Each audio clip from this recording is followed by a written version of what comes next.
Hello, my bows and bow ties. Welcome back to another episode or another video with me. I'm the Black opinionated woman, also known as a bow. For those of you who are new to my channel, I talk about three things: Black woman, Black culture, and anything related to middle age, such as and just like that, anything that's like Gen X shows, just middle age stuff in general, like parenting, relationships, all that good stuff. Because I am a Gen Xer, I'm middle aged, and that's what I choose to talk about. All right. So, yesterday I got on here in these streets. My intention was to recap episode 5, but somehow I started yammering about episode 6 and I was confusing titles and people, but I think I got my life together today. So, let me go ahead. Let me put up the right title. And just like that, episode 5, Samantha Irby loves her own writing. That's what we're talking about today. Samantha Irby, this chick. So let's go ahead and bring up the thumbnail. All right, let me take this off. You see her? I don't know what it is, but she is too much. I don't know why she thinks that she is a good representation for Black women because she's just out there. And I think she's just in love with her writing because for her, let me bring myself back up for a second. Oops, sorry. For her, she wants to basically, I don't know, I think she just likes shock value. And sometimes you don't have to go for the shock value, right? So she's just out there in these streets thinking she is the bee's knees. I just find her to be irritating. There, like I said, between her and Michael Patrick King, there's a lot of "I am a cat," like preening, like they're all into themselves. Everyone should just send them some mirrors because they love themselves, as you should. But all right, so let's get on into it. Michael Patrick King introduces everyone and he's like, "Welcome back, Samantha Irby." I gotta come up with a nickname for her because I don't even like saying her name. I don't want to be disrespectful though. So, yeah, take a look at this thumbnail for a second. I made sure I put the little caption over her breasts because apparently she just had to let us know that she's got cleavage, and I don't really have much, and I was feeling a little bit like a hater, so I was like, I don't want to see it. So that was just me being petty because I'm here for some petty. But all right, so anyway, they start off. That's a talkable moment, by the way. If you want to know what it means to be a talkable moment, let me know. I'll explain it to you. So there's a lot of the writers are just kind of like, "I love you, love you, love you, love you." Okay, so they mentioned that they were sad that they weren't in the same room while writing this. Now, I'm not saying it's the same, but I'm like, so we don't have modern technology. We don't have Zoom, Google Meet, Teams, all that kind of stuff. So they still could have done this with technology. Not to say that it is the same, but they could have done this. Okay. I don't know. It was just like a thing. Why does she look like Pat, the old, as no, I can't be nice. I don't like to necessarily attack looks unless it's just a character, not the real person. But I hear you. I just don't understand what's going on with Samantha Irby. And if you had listened to this Writers Room podcast, we'd be like, she really loves herself too much. We're going to get into some of the things that irked the crap out of me. So they were talking about how they were sad that they weren't in the same room while they were doing all this writing. And I'm just sitting there thinking, like, well, maybe they need to be in the room because this episode, the episode I think was titled Tragically Hip. So this is the episode when Carrie, I guess, was having the hip surgery when all the shenanigans broke out. And I should have known this was a Samantha Irby episode because it was so irritating to me. So she made this comment that she didn't realize that they were on the red carpet, I guess, when they were doing the premiere for this particular episode.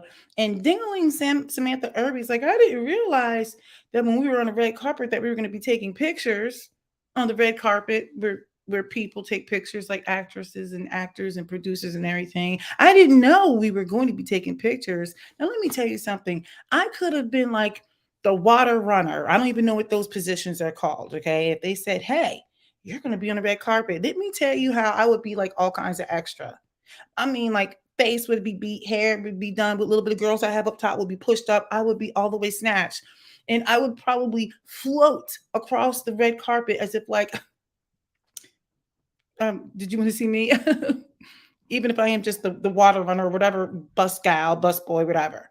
So I don't even understand the shenanigans she's talking about. Like, I had no clue being on the red carpet where people take pictures and premiere for shows and movies and stuff that I would have to take a picture. I'm like, miss me. I'm like, shut all the way up. She is so irritating. So anyway, she didn't know she was gonna have to take pictures. And I'm just kind of like, how did you not know? And especially for a show that you're writing for that had such a strong cult following, you mean to tell me that they weren't going to be snapping? Let me just say this for the record. My I have a family member who works for one of the major news outlets, okay, in New York City. So I've been up there several times. I have my children up there. We get up there. They were going to have like a fake runway for some pet thing or whatever, right? And they were going to be on TV. Let me tell you how my kids, who don't really know anything about anything, when they had that opportunity to pose for the camera, especially my daughter, I was like, this little diva. So I'm like, you can miss me because they didn't even know about that kind of stuff. And they were, well, my oldest was kind of like, yeah, I'm not really about this life. But them other three, well, my one son wasn't either. So she is too old to not know. Okay, so I beat that horse. Now, let's move on. So, so they were mentioning that they felt that when they were listening to the viewers talk about the show, it felt like this constant open wound. Well, it should feel like that because of the shenanigans of what they've done and how they've written the show. Like some of the episodes were so out there. Now there were a few episodes that I enjoyed, but the shenanigans, and I blame her and Michael Patrick King. So they felt like they were constantly, being like, like this wound was constantly, reopened. And I get it because I'm sure many of the viewers, I know I was looking at it sideways. So I think the viewers were like, you just got it wrong. I'm going to pause here for a second because I'm getting ready to do a cross show comparison for a moment. Now, in previous episodes, when I got on here talking about reboots, I said you have to do it right, leave them alone, especially for cult following shows. I had a conversation with a buddy of mine about that yesterday. And so I started watching the reboot to The Fresh Prince of Bel Air. It's called Fresh Prince. Now, we've seen the Roseanne reboot, we've seen the Sex and the City reboot, and now we have the Fresh Prince of Bel Air reboot. I went into it thinking I was going to hate it and that it was going to suck balls. I actually enjoyed the Fresh Prince of Bel Air. It's called Fresh Prince the reboot, and I'm going to tell you the reason why. Because what they did was they had new characters. They did not make it like a comedy; it's a scripted show. Okay, and they made some slight changes, but the essence of who the characters are or were are still in these characters. They gave it some interesting storylines that they made it more relevant, current. But it wasn't like everything was forced on you. And first of all, like, and I don't know how long the episodes were. I think they're a full hour, but the episodes were long enough, and I think they took their time to develop the story and the characters. You didn't get it all in one episode. Okay. So when I think about why the writers are feeling like they are dealing with this open wound, it's because they did it to themselves. They did not finesse the viewer. If you are going to take a show that was super popular and you're going to reboot it, you have to come correct.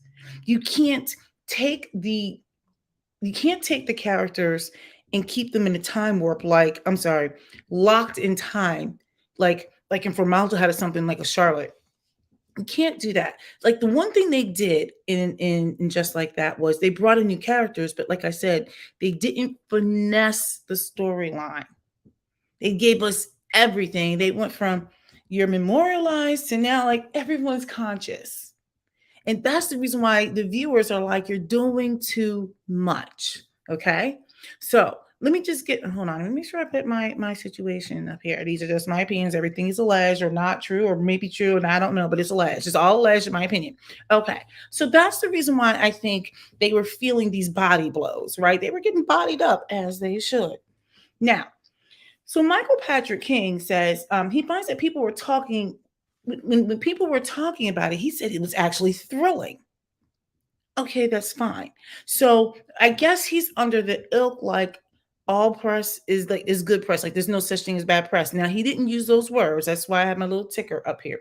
But that was the sentiment that he was giving me. Like he was just thrilled that people were just yipping and a yapping and a yapping and a yipping. So I'm like, but don't you want them to fall in love again with the series? Like there was so much, like we knew that it was problematic, when you look back, hindsight is always 2020. We knew it was problematic. And if we're being honest, many of the shows that we've watched back in the 90s and early 2000s, and I would even add the 80s, many of them really were problematic, okay? But that was a different time. And so I get it. So I understand in these 2020s, we want to like be current, but I feel like the writers need to stop being lazy and develop the story. Like I said, either give us more episodes or you give us longer episodes, and take your time. Take your time, because the viewer is not stupid. And especially in these times, many of us are aware, whether we agree on things, it's different, but we are aware of many of the issues and the talking points. Okay. So anyway, he's like, it's thrilling. That's because he's so self-absorbed. So something, well, I wrote down, he told Samantha Irby to get an army. I don't know what I meant by that. But anyway, so he was talking about how he made a comment about like how when she was writing for this episode, she presented him with 63 pages of, you know, in what I would call shenanigans. He thought it was just so good. He said your average script for like a show like that would be approximately 40 pages. And then of course he took that opportunity to inject himself. He's like, when I was writing for, what was the show? Murphy Brown. He said, when I was writing for Murphy Brown, my first one was 73 pages. I guess what he was saying was I was just amazing in every way. So he's like, well, I don't mind getting that many pages if it's just really good. And he's just kind of like, but Samantha is like just so super dope. Like she's like all the way dope and she's amazing in every way. And I'm just kind of like, oh my gosh, these two, like they need to just become heterosexual just for a moment and just get it on, because it was just like a lot. It was just a lot. It's just a lot. So, but anyway, so we're going to move on. They were talking about the hip scene. Okay. So Michael Patrick King said he had a favorite line. And I think it was something on the lines of filling out forms online in an extremely productive, was like an extremely productive panic attack. That came from Carrie. And I was just kind of like, huh? How does that lead to a productive panic attack? But then this is where I was, and I don't want to cuss, so I'm gonna repeat what he said somewhat and not cuss. But he was just basically talking about how we're dealing with this new reality of being in a hospital and having to fill out forms online. And he called us BITCH viewers, and then these B viewers, and I'm like, who are you calling a B? I was like, yo, this is the reason why they need to let me call in. Let me just have about like 10 minutes to myself, and then everybody else can call in. But I just had some things to say. I'm like, number one, you don't insult your viewers. Because see, at the end of the day, we're the ones that's putting money in your pockets. And I get what he was really trying to do. Like, they're just so this, that, and the other. But I'm just kind of like, you're doing too much. You and Samantha Irby need to go ahead, declare yourself heterosexual, go get it on, and then go back to your own orientation. Because I was just like, what is going on? They love each other so much. They big each other up. They're just like, everything you say is amazing. Anything you do is amazing. I love you. I love you. You're perfect in every way. It was a self-licking ice cream cone. It was so self-serving. It was self-serving. It was giving me circle square vibes. Like, I don't know if I'm a circle or a square. Like I didn't know what was going on. I was like, I thought we were recapping the show. But instead, they were just like practically pulling out cat treats and giving each other cat treats and making each other happy. It was just really kind of sickening. So anyway, he admitted that, I don't know if it was just him or if they admitted, I can't remember who admitted it, but they loved making old lady jokes. And I'm just trying to figure out, why is that so funny? See, this goes back to my critique of Samantha Irby before, when she was making all these references to like you're decaying at 55 and stuff like that. See, I got some words for this chick, because I'm like, who is, I don't know any 55-year-olds who's walking around like death. I really don't. The 50 somethings, the 55-year-olds, like, let me tell you something. These women I know, and the dudes too, but a lot of women I know, I'm not saying they're full on divas. Some of them are, but they have it all the way together. Like, I could take some notes, but I'm still in the thick of it with these children right now. But yeah, I'm talking about all the way together. And I don't care what race they are, white, black, Latino, whatever. They have their stuff together. If anything, at 45, look, I got my hair in a little ponytail with a headband, trying to like just hold it down in a situation. So I'm just kind of like, they're poking fun. I'm like, I guess because maybe I'm just being hypersensitive. I just don't understand this whole they love making old lady jokes. So they said that they wanted to basically call out the hole that was in Carrie's life because there's no big, but like the importance of having friends. I get that. I don't have a problem with that. So they said they thought it was smart. They thought it was smart. This is where they wanted to introduce or to move along Miranda's, aka Satan's, storyline. They said they thought it was smart for Miranda to get fingered up by Shay. I'm like, you thought that was smart? And she was married. So this is the thing. I'm not even casting judgment on her being fingered by Shay. My angst comes in. I'm like, that didn't even seem like it made any sense. You're there to look after your dear friend who not only has gone through surgery, but has lost a friendship and most importantly, lost her husband. It doesn't even make sense that you go from 0 to 100 because Shay stops by for whatever, and all of a sudden you're getting on in her. Like, I can't even imagine at a friend's house, and I'm married, but I'm just feeling some kind of way, and I'm just gonna like, you know what? She's roided up on some stuff. Let me get like the scenario was just shenanigans, and this is the kind of stuff that Samantha Irby thinks is really good. I just really think like she's more concerned with shock value than developing these characters. And not only that, the vast majority of people don't make those kinds of decisions. I'm not saying that they can't be finessed into them, but you don't typically go 0 to 100. So remember, you have a cult following who loved Miranda or Charlotte or Samantha Jones or Carrie, and then you take and you practically murder the character.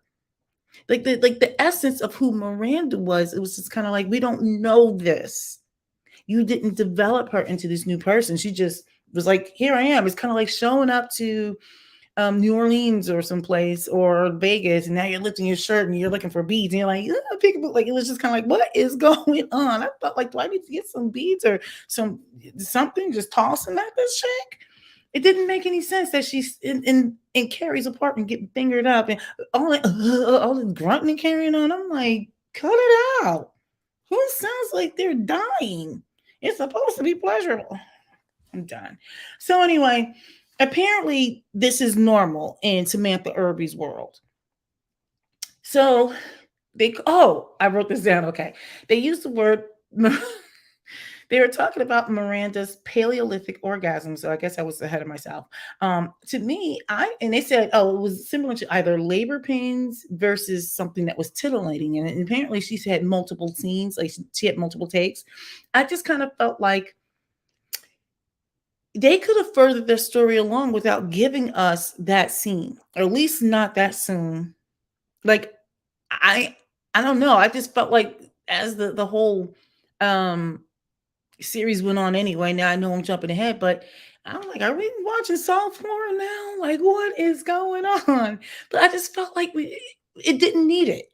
It didn't need it. Not to say that we can't ever have anything that's sexy and passionate and all these things, but it was just kind of like it didn't make any sense. So Samantha Irby, I guess, who helped write this, apparently she wasn't even there for that scene. She wanted to be there, but she didn't. But this is what this dingling said, because apparently she loved the idea of it so much. She said if she had been there, she would have soiled herself. Now, look, I get it. People who are in Hollywood and in entertainment, like they're cut from a different cloth. They're definitely very creative. Their brain operates, like I don't want to say higher order, on a different order, right? You've got a different kind of person. But with that being said, like, and I know she said it in jest. I'm gonna assume that's why my ticker's still going with everything's alleged and all that other stuff. But I'm like, really? Like, you would have soiled yourself? That would have been. I guess it's no different than if you are into going to those like the group parties and stuff like that. Maybe that's normal. I don't know. But I do know was I was just kind of like, really? Like, she's just so extra to me. I don't know. Like, her vibe does not resonate with me, and I don't know. And it makes sense that the episodes that were so irritating to me were written by her. So, I mean, I feel justified in saying, like, I just don't vibe with this chick. Like, she doesn't make any sense to me. She's a little on the wackadoodle side. All right. So, she just loved the thought of having a sexy, horny scene. Sex scene. Whatever. So they feel like that's where they wanted to show Miranda shifting. And they said they think she is so good from switching between euphoria and back down. I guess after she's been bombed out by Carrie, because Carrie's like, are you serious right now? Like, what's going on?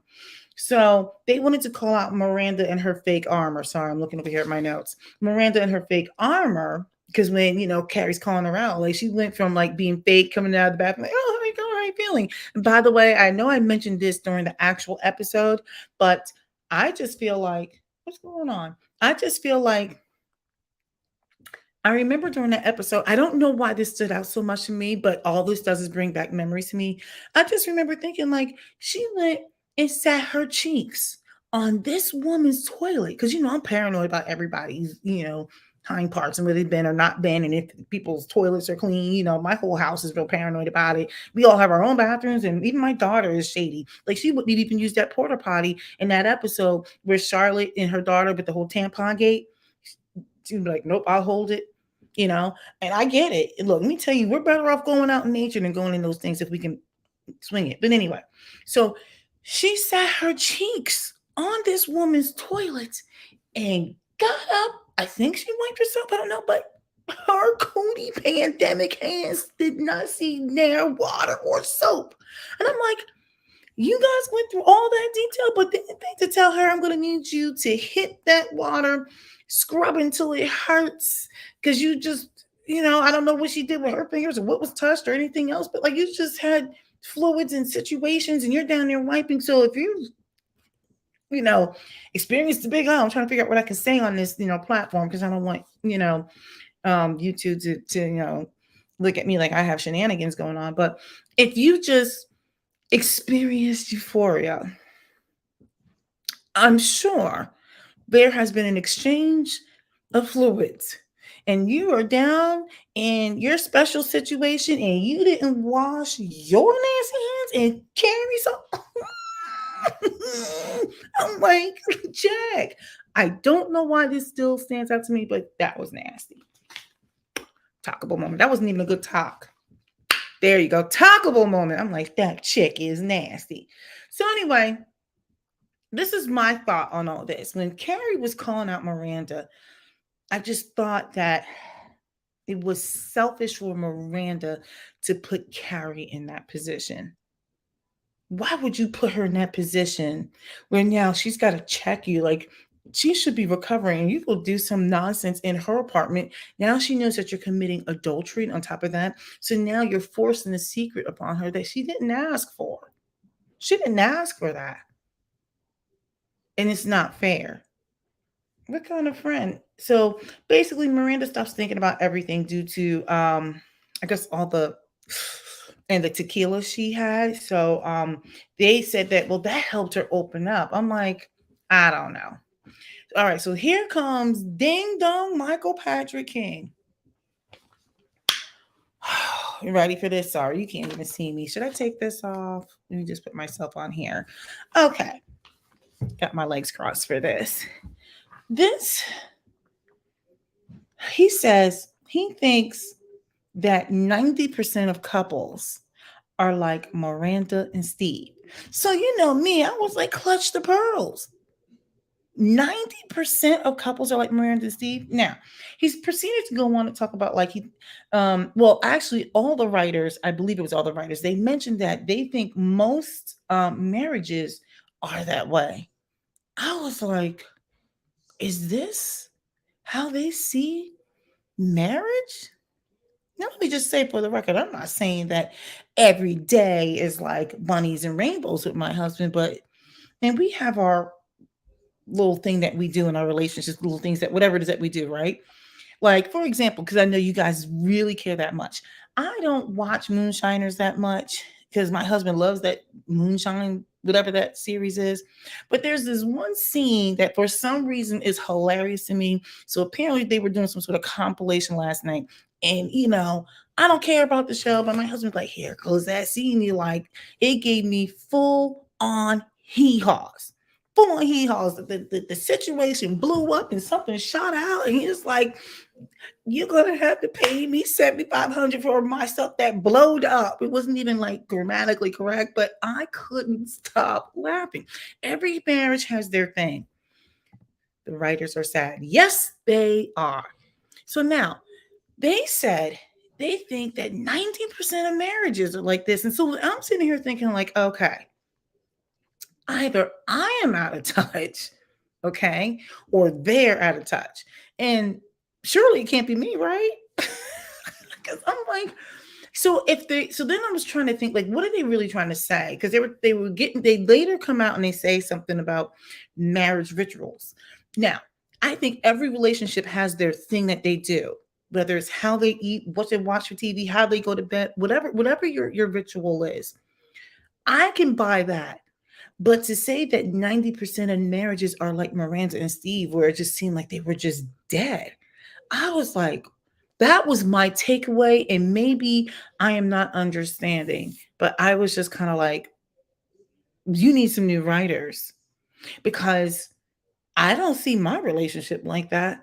And I don't know what goes on behind closed doors, but a lot of people I see, I don't know. I just thought that that was just a really sad. And then they made a comment like most marriages are this treacherous or something like that. I just like, oh. So then they made another comment. Now, I do believe this is true. I do believe this is true. They said the pandemic brought a lot of things to life. And for some people, they got when they had to be, I don't want to say trapped, but when they were with their significant other, loved ones, spouses for a period of time, it exposed their routines and their sex life or lack thereof. And so some people were just like, I'm not about that life. And and I get it. They were like, is this more to life? I do believe that is true. But the way they were talking about couples, like 90% of couples are like this, and I was just kind of like, is it that bad in Western society? It's like, I don't know. I don't know. I just refuse to believe that every relationship you're basically it's almost you're just talking about like only 1 out of 10 relationship is not like that. This is the reason why I don't like these writers. These writers suck. So then so this is what they did. Now let me tell you, this is where they they attacked the viewer. I think it was Michael Patrick King. I got words to that joker. This is what they basically did. They called the viewers judgmental because of how the judges the I'm sorry, let me rephrase that. They called the viewers judgmental because of how we viewed Steve. So basically they were like they said that they questioned how many people will own up to or admit that they were in these kinds of relationships, and it makes people question whether they will break out of it. I was like, golly, this is, I was like, they need to all go get on like somebody's couch. They need to have a collective writers get on somebody's couch day because 90% of couples feel this way. This is what they're saying. They're like the viewers are just judgmental with how Miranda is acting because Steve was a good man. I'm like, well, partially, but she was Satan. But then they're like, people aren't going to admit that they're unhappy, and will they own up to it and get out of these bad relationships? So this is what they think about 90%. 90%. Are they gaslighting or me? I think, yeah. I'm going to assume you meant that the writers were gaslighting the viewers. I definitely felt that way.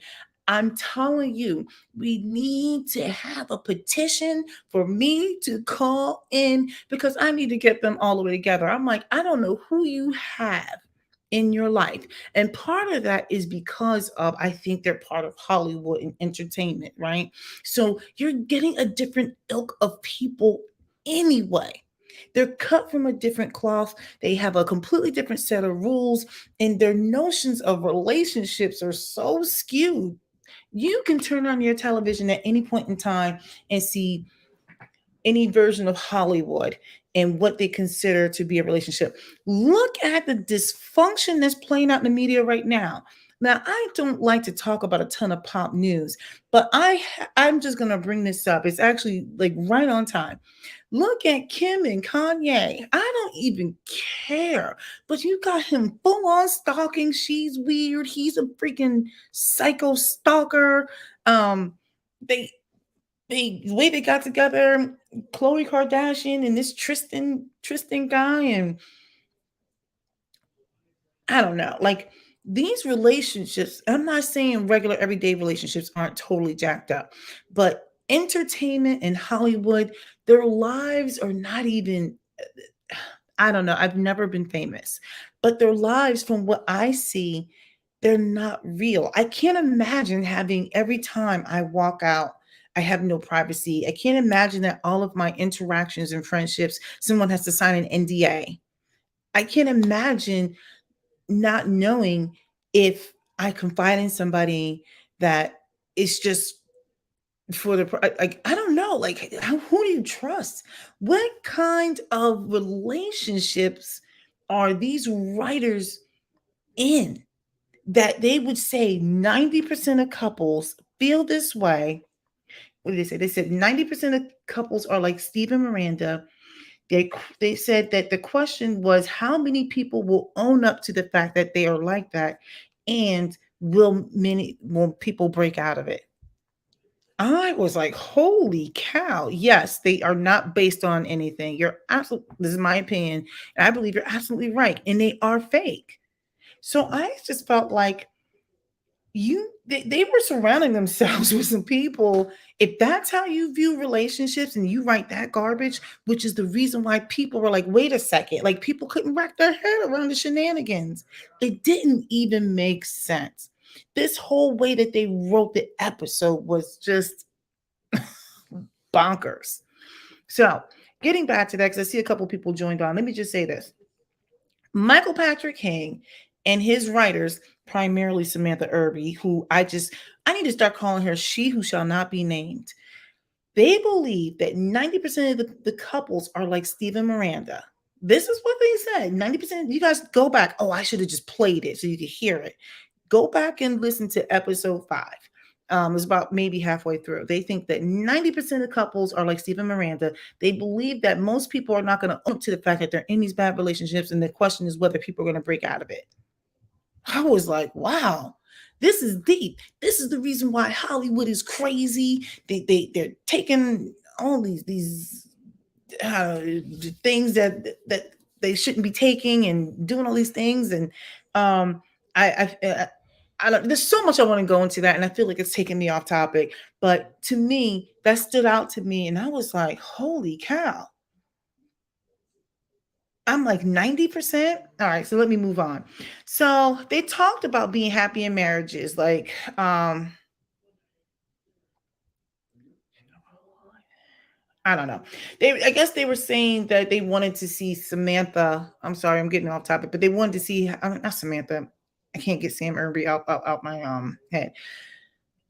Miranda. They talked about happiness in marriage, and they just wanted to see how she was going to overhaul her life, basically. Okay. And so this is the thing. They had the audacity to say that Miranda was brave. I don't know if I would use the word brave. I would think selfish. That's not to say that people don't have the right to happiness, but you don't have the right to just like hurt people, right? I think the thing is, look, a lot of people go through divorce and separation and breakups and that kind of stuff. I still think the way she did it was cold. It was just throughout the series. Okay. Obviously, I'm on episode 5. She was very cold. So it was easy for her in the last couple of episodes to detach from the family, right? Like she wasn't parenting her son. You can't tell me she was parenting her son when there was dried up condoms on the floor with good in them, and he's got a child staying at her house, engaging in you know what. She's getting mail there as if she's taking a residency. She doesn't take anything. They just let them do whatever they want. And then she discards Steve. I'm like, this is the reason why the viewer was not feeling the series. Because usually, if you're going to have something like a reboot, you're going to take a character, you're going to still recognize the character. None of us know who this version of Miranda is. No, I don't know who this is. I mean, I think she's beanie cap Satan. So, but that's just my opinion. They called out a short. I'm gonna move past this. They did a I'm actually like 3/4 of the way through this. So they did a short thing on Samantha Jones returning. You know, with the whole texting. Um, they were just basically calling out how like they had like a Samantha-esque type response to. She's like, "Hey, I'm glad your vagina is getting airtime." And they basically called out that Carrie's relationship with Samantha is not dead. Okay. So this is what they said, but it definitely is like going through mourning and a breakup. I can deal with that. I get that. I just don't like the fact that throughout the series they made Samantha cold. Samantha Jones was not a cold character. She wasn't. She actually had a little bit of wisdom, you know, in a lighthearted way. She was very sexy. She was a lot of things, but she wasn't cold. So basically, they were like, that was Carrie's way of exploring what life was like post Big. Um, Let me move on to Rose Now Rock. I don't know why I say that. Instead of just saying rock, I say Rose Now Rock. I think I think the reason why I struggle with just saying rock, and it's based off of my point of view that I think most people probably just don't like. But I gotta, call a thing a thing. I think it's because rock is young. Rose Now Rock is young, and I felt like the parents indulged a lot of things. Like Rose Now Rock just unilaterally changed names and all this other stuff. And I'm, wait a second, you're making big decisions. And then I think I was irritated with the school. Like I'm like, there is no way. This mouth right here would have been raising all kinds of you know what. The shenanigans. Let me tell you, I got kids in elementary, middle school, and high school. And these schools know me. I'm like,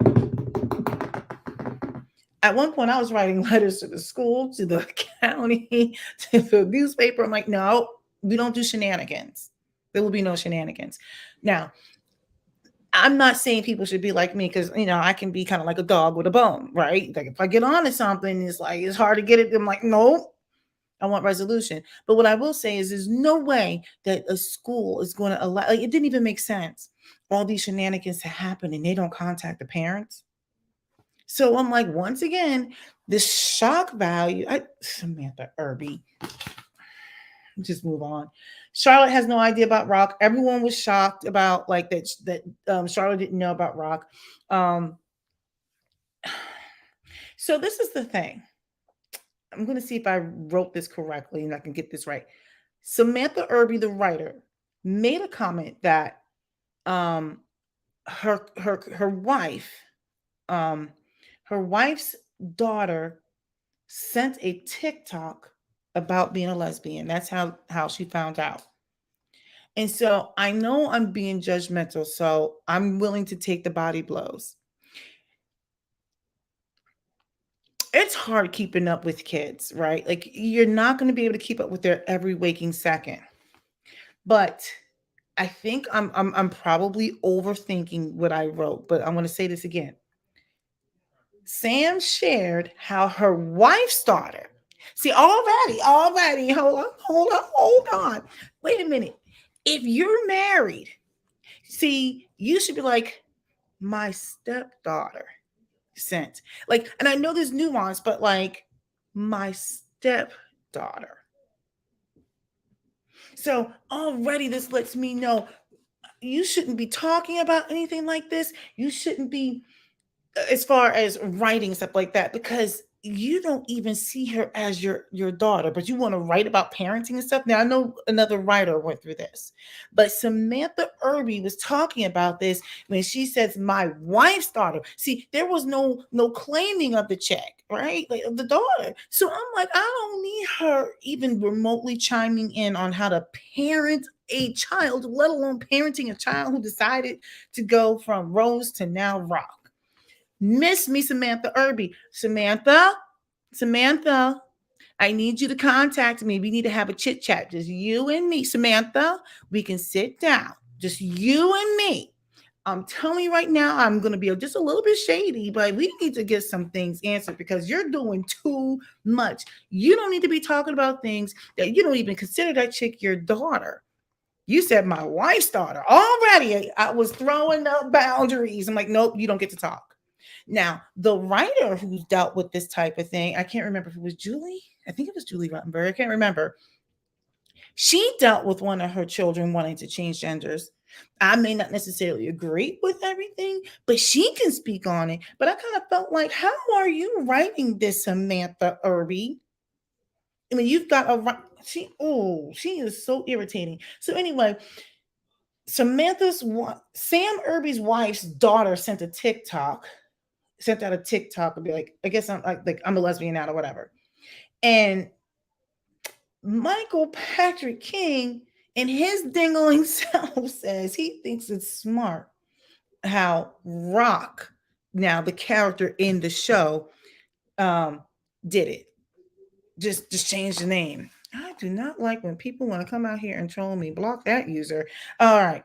So, and then they said in true current fashion that the other sibling doesn't get involved, right? When Rock was like, I'm now Rock.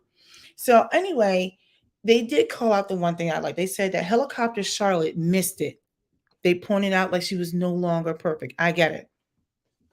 But I just think it was foul how this school was like, they never said anything. Oh, yes, I would be raising all kinds of noise, all kinds of noise. Unacceptable. I just feel like they let all these little bratty kids do what they want. Not a single one of these children now, I'm not talking about the real life persona, not a single one of these children in this series have any redeemable qualities other than Lily being a great pianist.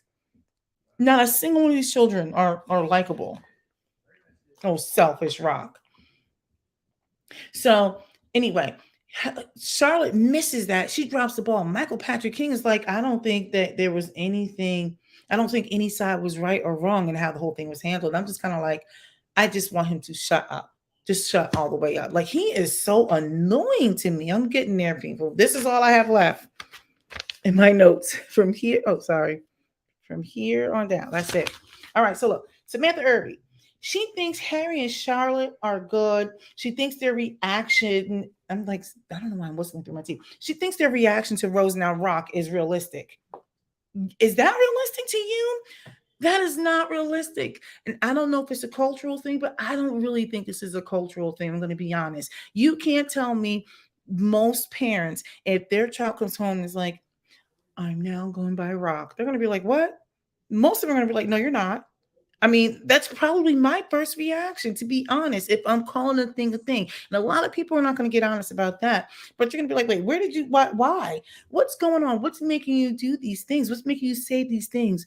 Who are you talking to? Why are you thinking about changing your name? Why are you hyper focused on your sex and on your gender? Do you want to go outside and play hopscotch? Do you want to clip your toenails? I don't know. But it doesn't make sense that you're hyper focused on your sex and your gender. Because I'm trying to make sure I distinguish the two, because you got to be conscious now, right? So I'm like, nope, I'm not buying it. Not at 12. Not at 12. Well, now, well, she becomes she whatever becomes 13 in a few episodes. So this is the reason why I'm like, they're saying that this Samantha Irby sucks. She said this is a realistic reaction, and I'm like, I don't think they said enough. Because I would have had my child in here. I'm not saying I would have been yelling, but I would have been like, okay, we got to talk about some things. Apparently, I'm not present enough because I missed the signs. That's number one. Number one, I missed some signs, so maybe I'm not present enough. I'm not blaming anybody for anything, but maybe I should have seen signs that you had some questions and some concerns. And my first thing is, why are you concerned about that at 12? That's not to say that you're not concerned about sexuality, but changing gender and sex. This is like some new age things, like this whole postmodernism thing. I'm like, all that stuff that you're dealing with, that's a lot for a 12-year-old. Maybe I'm wrong. Okay. So I feel like, look, I don't believe Samantha Irby has any children because of the way she talks. But we know her wife does. And even the way she said, my wife found out her daughter was a lesbian, it just seemed like it was like she was detached. So this is the reason why I'm like, I don't need you to talk in this episode about that, Samantha Irby. You and Michael Patrick King can go off in the corner and go do your self preening and meowing and carrying on like cats because you're really into yourself and your amazing writing skills.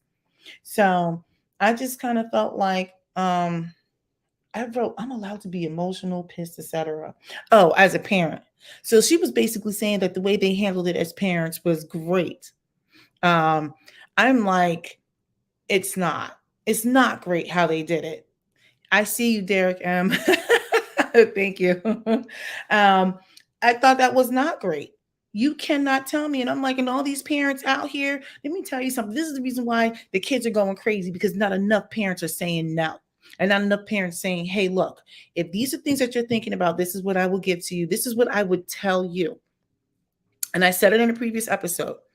If you want to change your sex and all these things, when you become an adult, there's a couple of things I'm going to leave you with. Number one, you're still my child and I love you. I love you. I will love you until you start like committing crimes or something, as long as you're not committing a crime. I love you. But your agenda doesn't have to be mine. And number three, when you are a fully self supporting adult, which means you're not living here. Because, see, if you're living here with me, I'm supporting you, which means all of my money is going to supporting you, but you get to spend your money on all the other things that's going on in your life.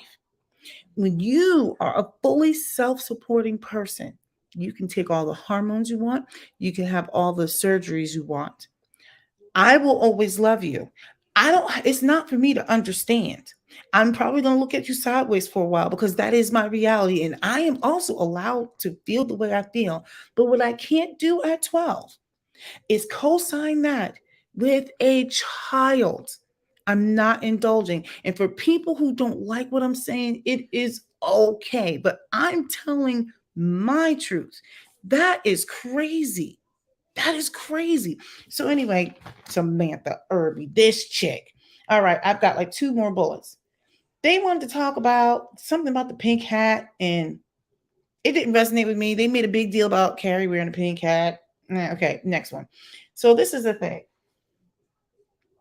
Samantha Samantha Irby made this big deal about the hot fellas when so when Carrie came home, the hot fellas truck and all this other stuff. I was just kind of like, it just didn't resonate to me. It wasn't that big of a deal, but they made a really big deal about her coming home in this truck with these hot fellas and she was loopy. And this chick, I'm done with her. I don't know who, like when she was writing all this stuff for the blackity black blacks, I'm like, this is not regular black people. Black people don't go up to people we don't know eating french fries off their plate, shenanigans. We don't do that. And actually, I don't think white people do that either. I don't think anybody does that, at least not in America. I mean, I don't even think that's a black thing. But the other things when she was talking about the hair thing, I'm like, no. Black people have a very sensitive thing when it comes to hair. And so the way she wrote that scene about hair, and this is going back to, I think it was episode 2, I was like, she is a ding-a-ling. She is a walking ding-dong. I am done with her. That's why I said, look, everybody go ahead and contact HBO Max. Tell them that they need to have a call-in session. And the Black opinionated woman, also known as a beau, needs to be the first one to call in because I need to set this heifer straight. I don't know who she is. No. Kelly Goff, the other Black writer, I can deal with her. Rachna Frickbaum, the Indian lady, I can deal with her. I can deal with these new writers. This chick right here with the boobs out, and I was just being a hater. That's why I was like, let me cover up her breasts. Like, I'm like, I don't need to see all of that. I think it's just kind of like there's nothing she can do right actually, and I would still feel shady because other people show their breasts all the time and it doesn't bother me. But for some reason, she is irritating. All right, that's it for me. I need to get off my high horse. She's annoying. I will recap episode 7 and 8 probably next week, maybe this weekend, because I did give myself a 4-day weekend. I might do it tomorrow. Um, yeah, I did episode 6 yesterday because I was still getting over my shock from being in a 4-car accident. So, luckily, my car was virtually unfazed, and I was the last car to get hit. So, it wasn't my fault because I was actually in front. But nevertheless, it was a lot yesterday, so I couldn't get it together. I came on talking about this was episode 5, and I started recapping episode 6, and I had a completely different thumbnail. But anyway, I started enjoying my 4-day weekend, and that's it. All right. Well, look, I don't know if anybody wants to come up. I didn't drop the link this time. I should drop the link. Let me see if anybody wants to do that. I'll give you. Let me see. Let me copy this. What am I doing? I'm going to copy that. I think what I'll do, I'll give about 20 seconds or 30 seconds. See if anybody wants to come up. If you have any comments, I meant to drop that earlier. Other than that, if you don't have any comments, no big deal. I'm just over these silly writers, primarily Samantha Irby and Michael Patrick King. I need to get something made up. I think I might even have something on. I need to get a self-licking ice cream cone. Do I have one? I want an ice cream cone that licks itself. Oh, I didn't bring one up.